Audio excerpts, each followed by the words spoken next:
讲到探索太空的世界，一直是人类打拼的目标之一。在美国有一间民营的太空公司，叫做火金高太空。在美东时间初2的时阵，以NASA幽灵号这只登月器成功登陆月球，这嘛创下民间的企业头一届完全成功登陆的纪录。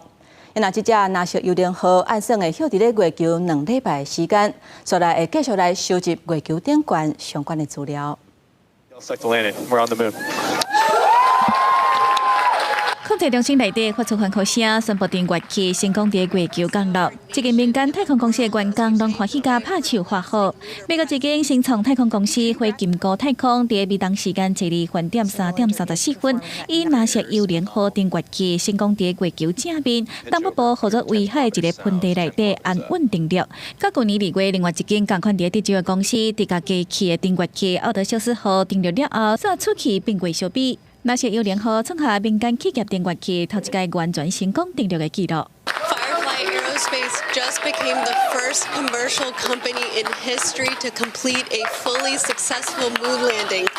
Congratulations to the entire team. 外国媒体报道，NASA幽灵号的体积甲一只河马差不多大，是今年正月15由 SpaceX 美国太空探索科技公司用猎鹰9号火箭发射升空。NASA幽灵号完全成功登陆月球，嘛是 NASA 美国太空总署甲民间企业合作导入月球探险计划成功的头一步。 伫登月过程，机器佮翕到真侪地球甲月球画面，而且佮有早包括月球、土壤分析机器、控制辐射电脑等等，拢总一台 NASA 机器，按算要做用暂时的全球卫星导航系统，是毋是会当导航月球试验？NASA幽灵号估计会伫月球停2礼拜，替未来登月计划观测收集资讯。除了3月14要翕一全息的高解析度影像，16个要记录月球日落，互大家了解拖沙粉是要安怎伫日头影响之下，铺伫月球表面之上。公司新闻台是董朋友。